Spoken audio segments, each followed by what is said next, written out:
wall, we are also united in action. We are committed to not having this be the scenario where another politician comes up to say never again. Another person stands in front of a microphone to announce a horribly tragic and unspeakable situation where more family members have been killed. We are committed to making this time different. And we have so many residents around our city and around our state that are 100% united to make sure that something like this doesn't happen again. Of course we're standing up with love. Of course we're standing up with thoughts and with prayers. But thoughts and prayers are not going to cut it. It's on all of us to see this through so that there is an action, so that something like this never happens again. We need action at the federal level. We need action at the state level. We need coordination with the cities around the country to make sure that every person has this common foundation of safety where they can send their kid off to school and have the confidence that they will be safe. Think of these kids not as somebody else's, but as your own. Think of those last words that you had with your child just this morning before you sent them into school. You kissed them on the cheek, you got them set up with their shoes, you pushed them a pouch of applesauce. Maybe these were little annoyances, but the truth is that there's this common and beautiful thing. We love our children. Make these changes not out of hate. Make them out of a simple and beautiful foundational love for our kids. And so what are we talking about? When we talk about action, we need to talk about the action steps that need to take place. We need a statewide and a federal ban on assault weapons.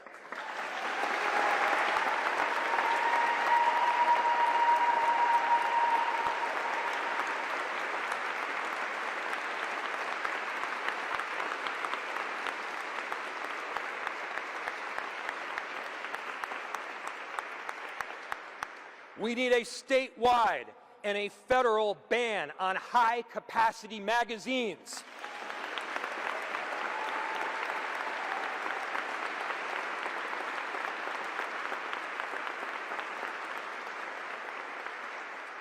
There is no reason that someone should be able to reel off 30 shots before they even have to reload.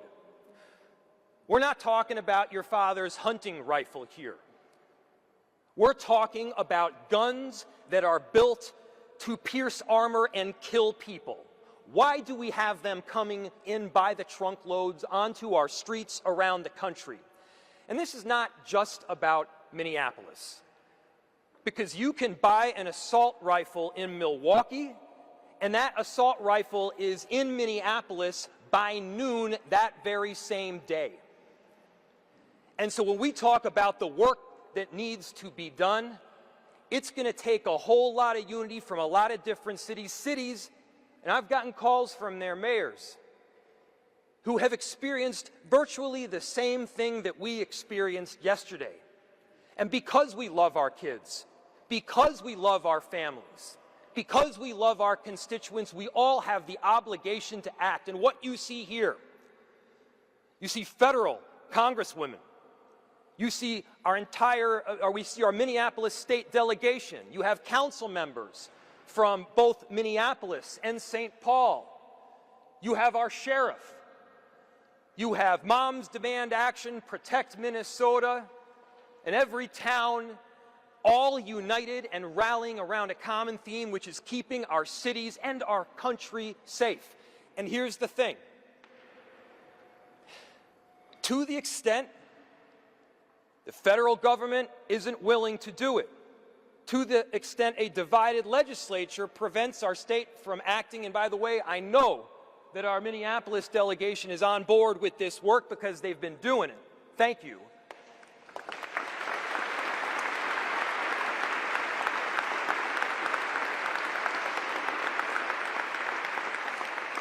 But here's the final ask. To the extent other levels of government are either unwilling or unable to keep cities safe, let us do it ourselves. We are responsible for 435,000 residents that call Minneapolis home and many more that come and go. I think we'd be happy to ban assault rifles here in Minneapolis.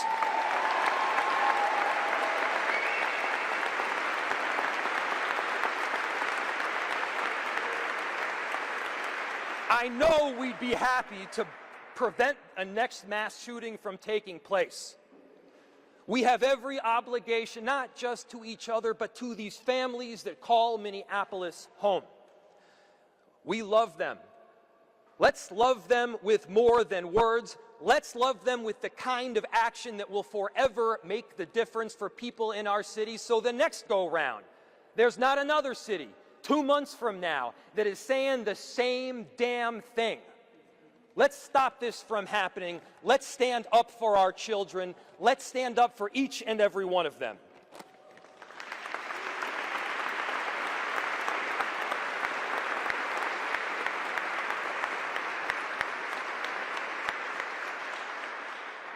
So it takes a whole team to pack this hall, to put these events together, but more importantly, to do the kind of long-term advocacy that results in change.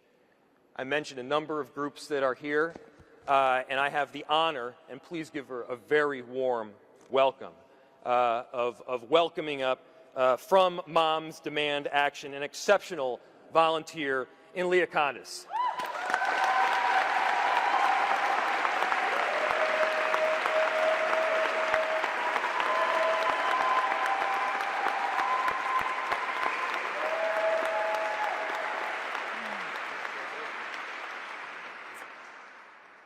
Thank you. As the mayor said, my name's Leah Condis. I lead the Minneapolis local group of Moms Demand Action for Gun Sense in America. But today, I'm not here just as an advocate. I'm here as a mom. I have 3 daughters. One of them has already lived through shootings at both the mall and the state fair. And I'm a Catholic. I forgot to mention that part. Now, here in our own city, families are living through the nightmare of a shooting on the very first day of school. Annunciation Catholic School should have been a sanctuary, a place where kids laugh with their friends, teachers prepared lessons, parents feel safe dropping their children off in the morning. Instead, gunfire tore through those doors. Children were gunned down in church, praying in their place of worship. Another school year begins, and once again, it is marked by gun violence. And this is not an isolated incident. Less than 24 hours before this tragedy, there was another shooting here in Minneapolis. And in that case, an AR-15 style assault weapon was used. These are weapons of war, and they are tearing through our communities over and over again. We cannot call ourselves a free country when parents cannot send their kids to school without wondering if they will come home alive. And even for the children who survive, the trauma will live with them forever. All signs point to yesterday's shooting also being carried out with an assault weapon. These guns were designed for battlefields, not for our schools, not for our churches, and not for our neighborhoods. No civilian needs a gun that can fire dozens of rounds in seconds. These weapons exist for one purpose: to kill and wound as many people as possible, as quickly as possible. We've seen what happens time and again when assault weapons are used. And we also know what happens when they're banned. Lives are saved. When the federal assault weapons ban was in place, mass shootings went down. After it expired, they increased. We cannot afford more delay. Here in Minneapolis, this tragedy comes after 3 other deadly shootings in just 24 hours. Our city is in pain. Our state is in pain. And yet still, lawmakers at the state and federal levels refuse to do the one thing that could stop this: ban assault weapons and high-capacity magazines.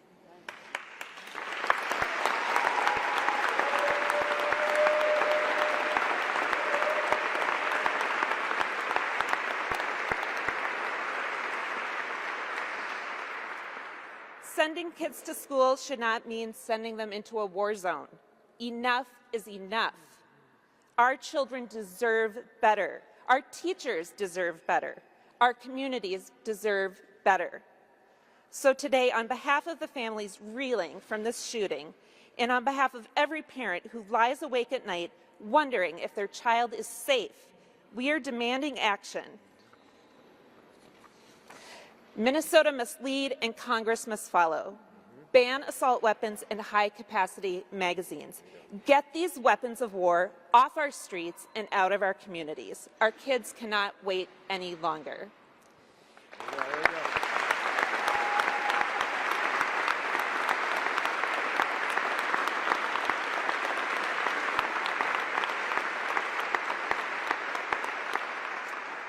Now it is my privilege to introduce my Congresswoman, Representative Ilhan Omar.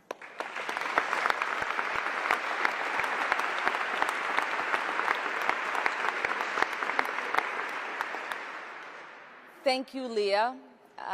As Leah said, it shouldn't be hard to ban assault weapons and high-capacity ammunition. What is hard is being a mother, having just dropped off your babies, just returning home to clean up the mess that was left after breakfast, getting rid of that cereal bowl, maybe the little bit of scrambled eggs that was left over, the half-drinking juice box. That should be hard. And receiving that phone call before you are even able to get rid of the residue that your babies left as you dropped them off at school, and to hear that your two angels are no more.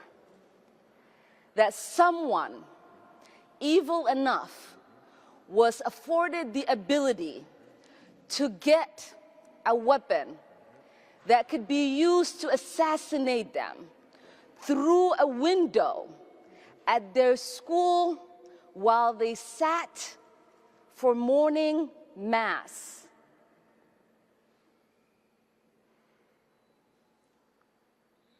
I do not know what society finds themselves in the place that we continuously find themselves since Columbine, that comes together in these moments of grief, that rightfully prays for the grieving families and victims, but does not come together to do whatever they can to make sure this does not happen again.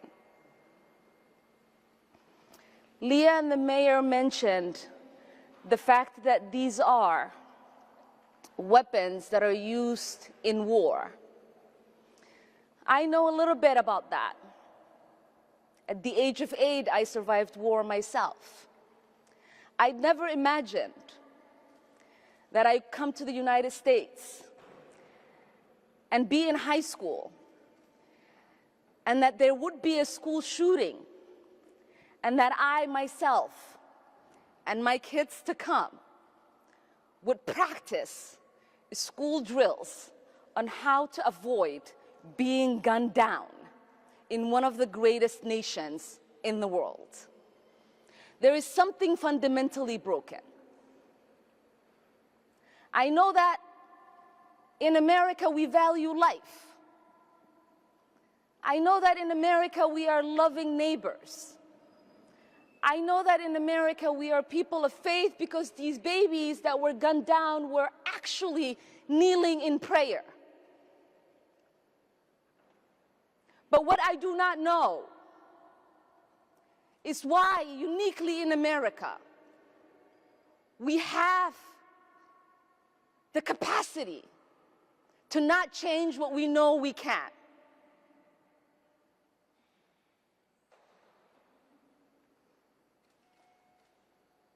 So that is what we must ask ourselves. This is not a big issue for us to solve, like curing cancer or AIDS, even though we attempt to do that every single day. This is something that is simple, a simple ban to make sure people who should not have access to these weapons do not get them, and then cause harm and trauma for generations to come in our communities. It is a simple ask. You don't have to be a Republican, you don't have to be a Democrat, you don't have to be political at all. You don't even have to be a parent, you don't have to love going to the movies or watching concerts. All you have to be is a human being who loves the ability to live in the liberty of knowing that no one has the capacity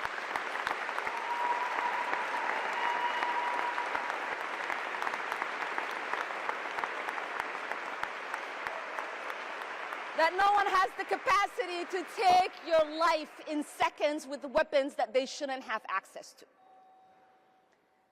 And I'm going to call on someone who understands the kind of damage that these kind of weapons could cause to a body, that also understands the trauma that children and families have to live with. This is Dr. Mark Golder, who used to be the former CEO of Children's Hospital and specializes in trauma. Because in this moment, if America has not woken up yet, they need to hear the real realities of what these damages look like in order for our hearts to continue to be softened and for our minds to start thinking about the solutions that we know are accessible to us.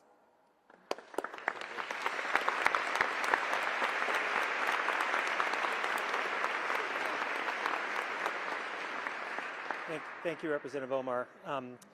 My name is Dr. Mark Gorelick. I'm a pediatric emergency medicine physician, and I want to start by acknowledging the grief of all the children and families at Assumption Church. Every single one of them was assaulted and traumatized yesterday, everyone in that community. And I also want to acknowledge the folks in the EMS system and at Hennepin Health and at Children's Minnesota who took care of those patients.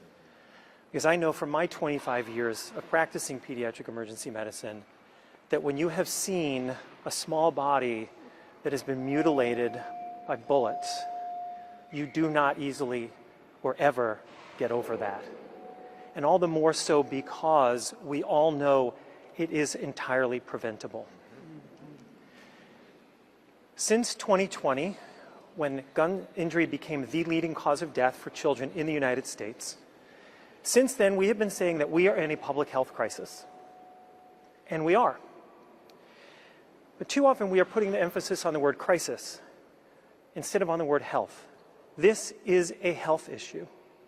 This is not a criminal justice issue or a policing issue. This is not a constitutional law issue. This is not a moral issue. It is a health issue.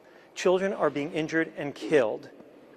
They're being injured and killed by bullets coming out of guns fired by people in a social context.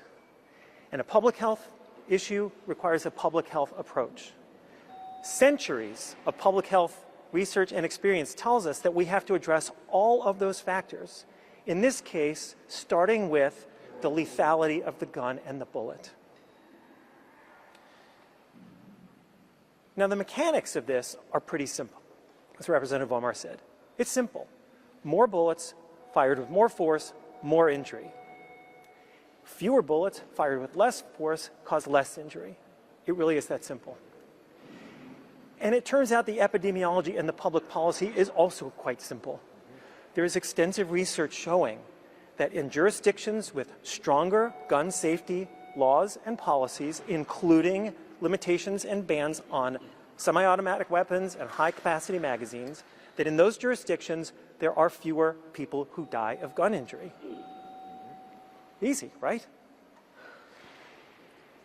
So what we need is those actions. We need those laws because those laws will save people's lives, period. Those laws can and will save our children's lives. And so,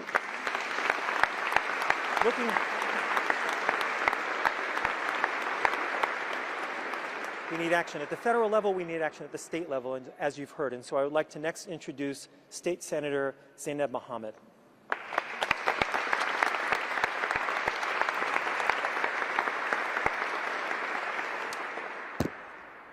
Okay. They're asking me to get lower so you can hear me. Speak louder? Okay, great. I want to thank everyone for being here today, including so many of my legislative colleagues. And I want to take the opportunity to call out few of them who are not here today but have been extraordinary on this issue, and some who are with us, including Senator Marty, Senator Latz, and Senator Gustafson. The list of us who demand action on this issue is large and growing every day. And because we cannot go back in time, the moment to act is now. What happened at Annunciation Catholic School yesterday was an attack against our beautiful Southside community, against all people of faith, and against humanity. As we have said already, and it must be repeated, offering prayers for the victims is not enough. These children in the church were in the act of praying. Some of us are privileged to be in a position to not only pray for peace, but to act on it and to create it. At the legislative level, we have taken steps to make our community safer, like red flag laws and enhanced background checks.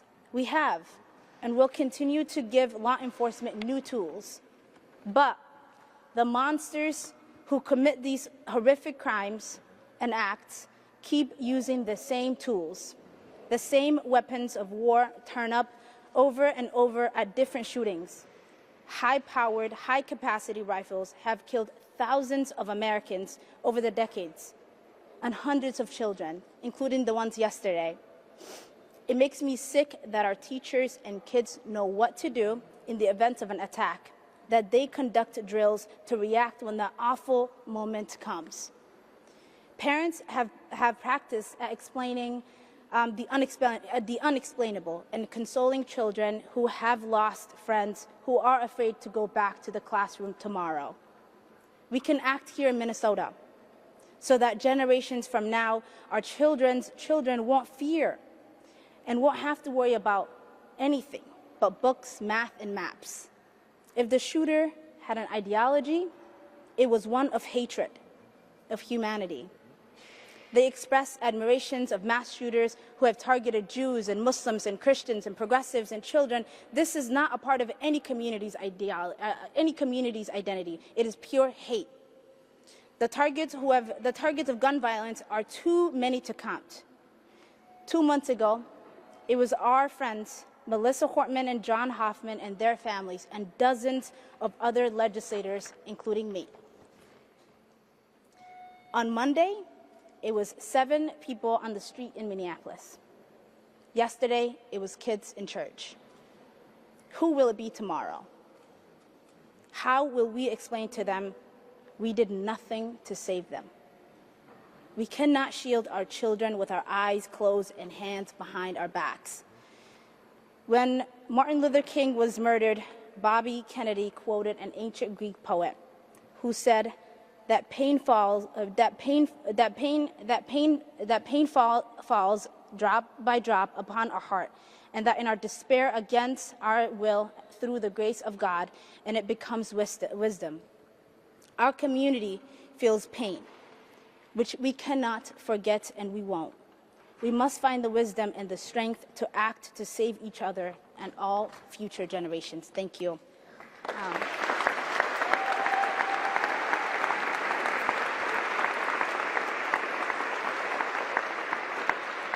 And next, I'd like to call up my partner in the Senate District, Representative Emma Greenman.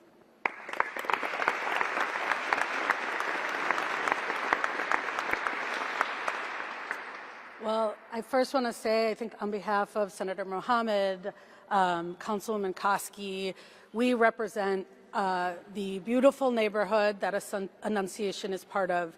And thank you for the advocates, the colleagues, the community members here who are here, not just from Minneapolis, not just from the metro, from around the state, who understand what is happening. Our community is shaken and heartbroken.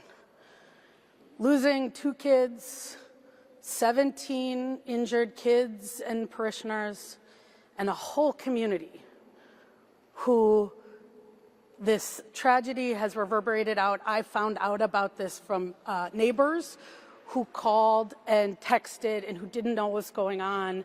They heard the barrage of bullets. Nobody should have to live through that. Nobody should lose their kids or family members over that, and communities shouldn't have to live like this. So for the last 24 hours, last day, we have been wrapping our arms around the community, around the families, around Annunciation Church, and everybody there. And I just want you all to know how important this community is. You know, this is the place where people go and give blood. It is where the very Jewish side of me got a Christmas tree.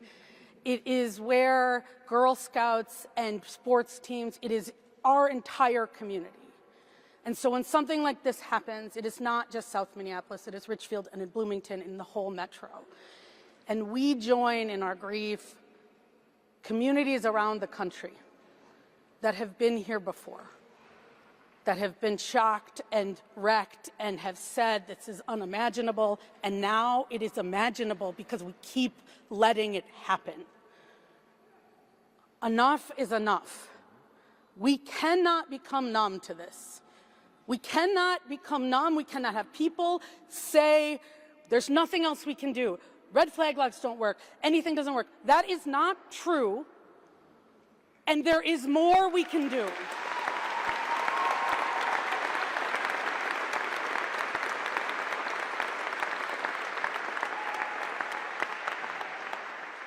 Today, we are talking about a school and a church, but we know across the country it is a school and a church and a concert and a grocery store and a movie theater and just going to work. Everyday people need to be safe doing everyday things.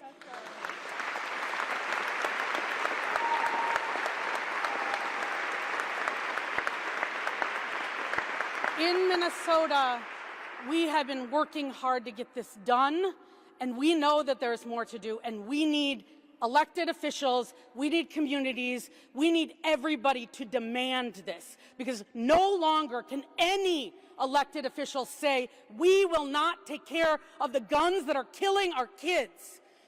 No longer.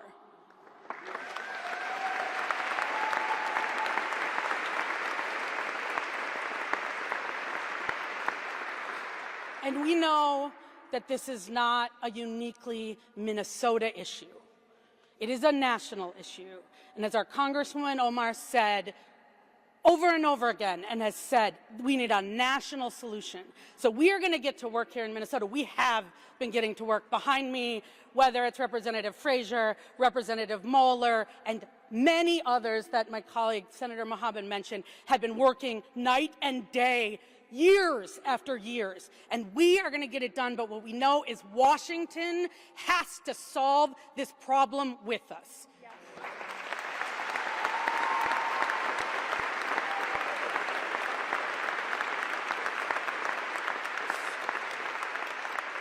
So I just want to leave you with the words that the principal of Annunciation said yesterday, because I think it is indicative of our path forward. He said a proverb. He said, when you pray, move your feet. Move your feet. And we are here today. We are here with community. We are here with families and parents. We are here with people across the state of Minnesota and elected officials at all levels of government to move our feet together.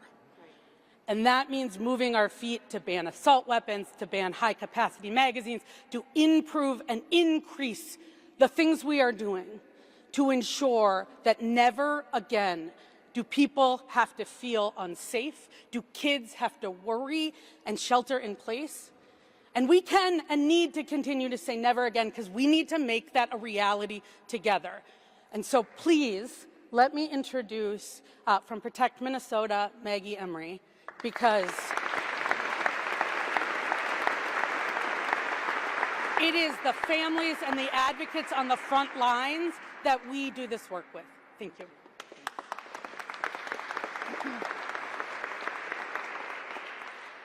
Good afternoon. My name is Maggie Emery. I'm the Executive Director of Protect Minnesota, which is the only state-based, statewide gun violence prevention organization in our state. I stand here today, once again, angry and heartbroken.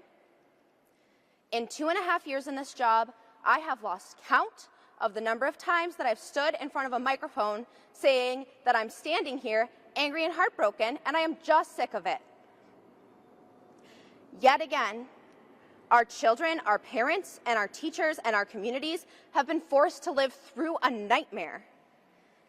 Guns are the #1 cause of death for children in this country. Let me say that again, the #1 cause of death for children in this country, and every single one is preventable.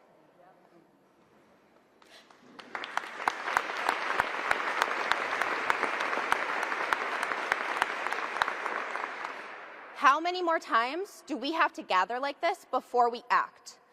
How many more times do the people here with me today have to stand up in front of news microphones and say, please let this be the last time, before it's actually the last time?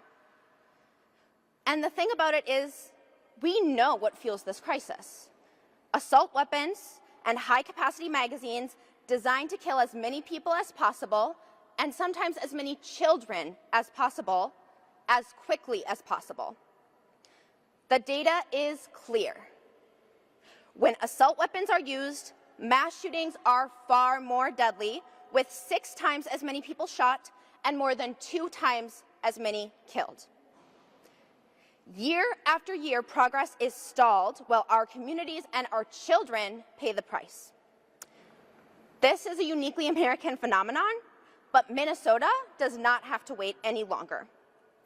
We have the power to lead the way and to show that the lives of our children matter than the gun lobby's money and political cowardice.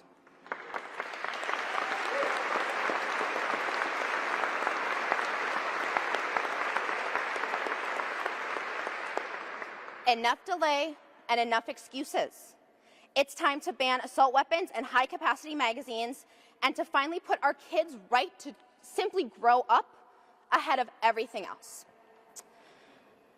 Brady was not able to be here today, but they asked me to read a brief statement of support saying that Minnesota should finally join states around the nation that have said enough is enough and pass an assault weapons ban and a ban on large capacity magazines. And finally, I'd like to introduce our final speaker, our partner here in the state of Minnesota and around the country in ending gun violence, Moms Demand Action Executive Director, Angela Farrow-Zabala.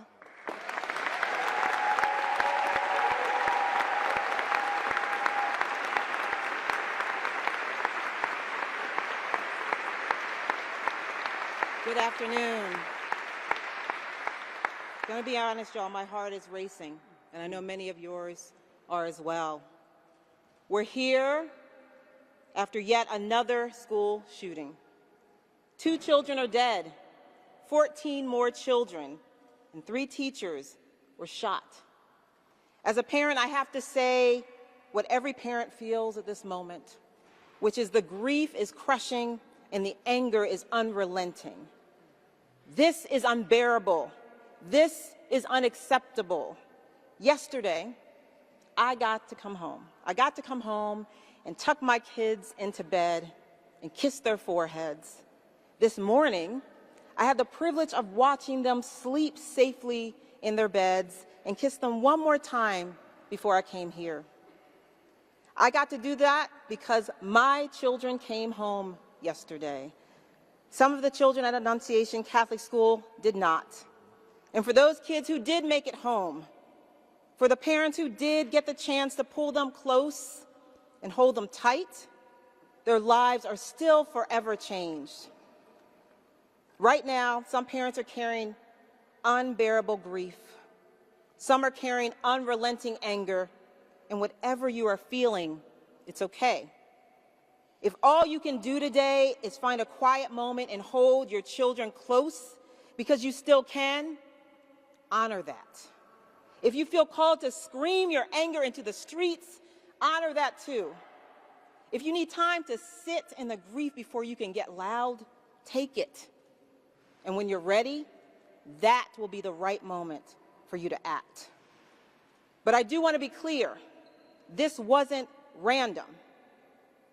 This was a second mass shooting in Minneapolis in as many days, 2 days, 2 mass shootings. And yesterday, the shooter aimed an AR-style rifle built to kill as many people, as many children, as quickly as possible through the windows of a church and opened fire. We've said it before, but clearly we need to say it again. Assault weapons are weapons of war. Period.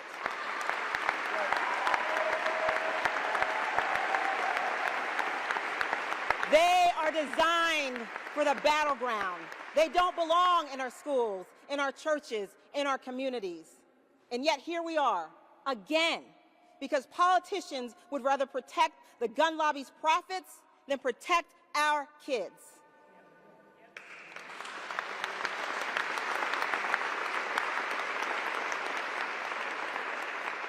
A 10-year-old boy had more courage hiding in a church pew while his friend shielded him with his body than I have seen from far too many lawmakers more beholden to a gun lobby than a child. If children can show that kind of bravery under fire, why can't our lawmakers?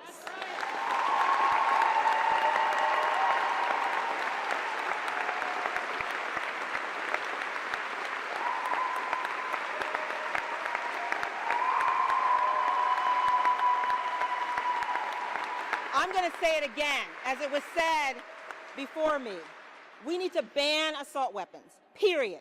We need to ban high-capacity magazines that allow shooters to fire more rounds without reloading, period, here in Minnesota and across the country.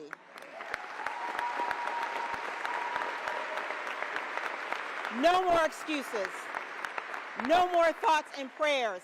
Prayers didn't save those children as gunfire rang out while they were actually praying. Action would have. As a woman of deep faith and spirit, there are 2 things that are resonating deeply with me right now, and this is coming from my Christian tradition.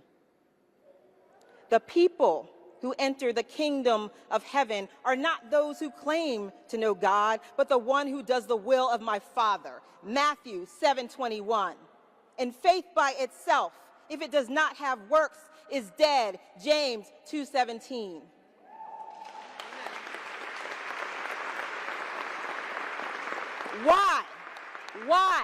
Why are we leaving it to our children, to fight gunmen armed with an assault rifle? Let me be clear. This isn't some kind of impossible ask. Assault weapons and our children can't coexist. And we have seen other states take the mantle. Just this year alone, we saw progress from states like Rhode Island and Colorado. The majority of Americans, Republicans, Democrats, gun owners, veterans, people of deep faith, in fact, people from all walks of life agree that these weapons have no place in civilian life.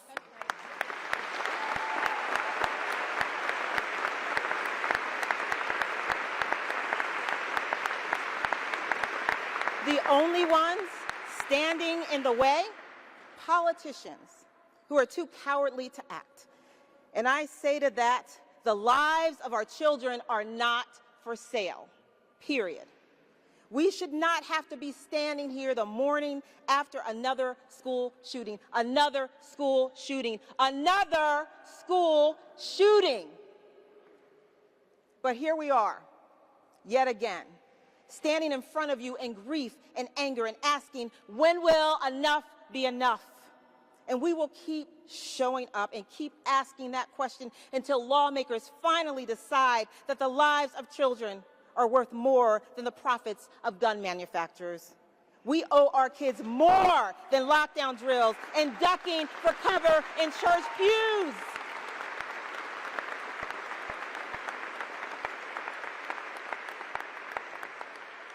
We owe them a future. And if lawmakers won't act to ban assault weapons, to ban high-capacity magazines, then voters will elect new ones that will. Thank you very much.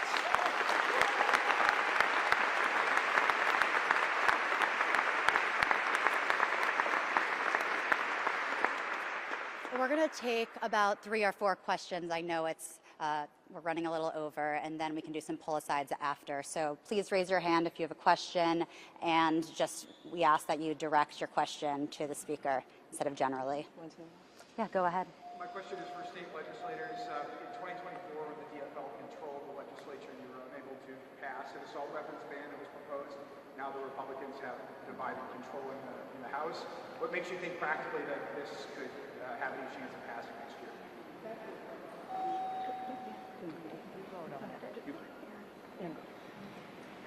Thank you for your question. My name is Erin Murphy. I am the proud Senate Majority Leader. We have to take the vote. We need to act on the wishes of Minnesotans and for the safety of our kids all across the state of Minnesota. And as I've heard previous leaders say, take the vote. Vote your district. We'll see where it goes. But I think Minnesotans are clear with us. They are in favor of a ban on assault weapons, and they're in favor of a ban on high-capacity magazines. And it's time for us to love our children most and do our work. That's it.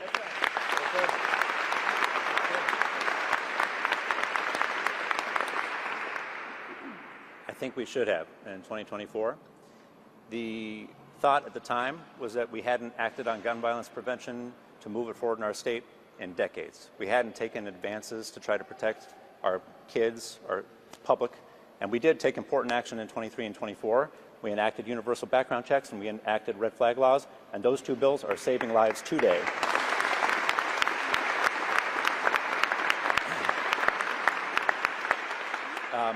I had a bill drafted to ban assault weapons and ban high-capacity magazines, and I didn't introduce it. And part of the thought was we weren't ready. Part of the thought was we needed to take action on these 2 laws first to break the ice, to try to be able to move forward. But we're ready now.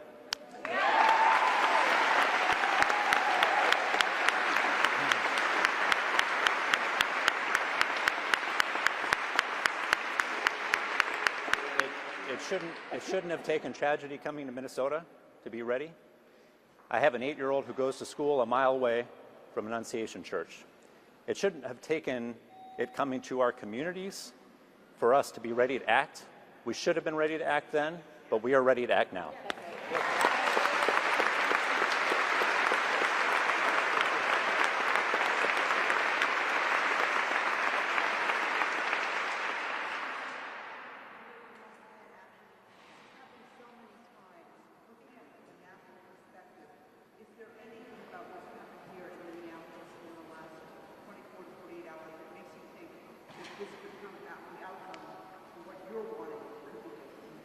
Yeah, thank you for the question. I will say that one of the things I get to do in my role as a national leader is travel all across this country in the reddest of states, the bluest of states, the purple states, and poll after poll, conversation after conversation, mother, father, parent, they all want the same thing. They want common sense gun laws that are going to protect our communities. And why do I think that this moment is different, or why do I think we have? Because we are opening up a door to bring other people in to know that they have a place here and that there's something we can actually do about it. This isn't a natural disaster. It is not a car accident. It's not childhood cancer.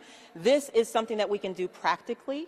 And so we have actually seen progress over the past decade in many states across this country. And we're going to keep pushing with my incredible Moms Demand Action and other leaders, Protect Minnesota, that's Brady, that stand up every single day, Giffords, to do this work. So we're not going to stop, political will or not, we're going to keep moving forward. That's how you make the change.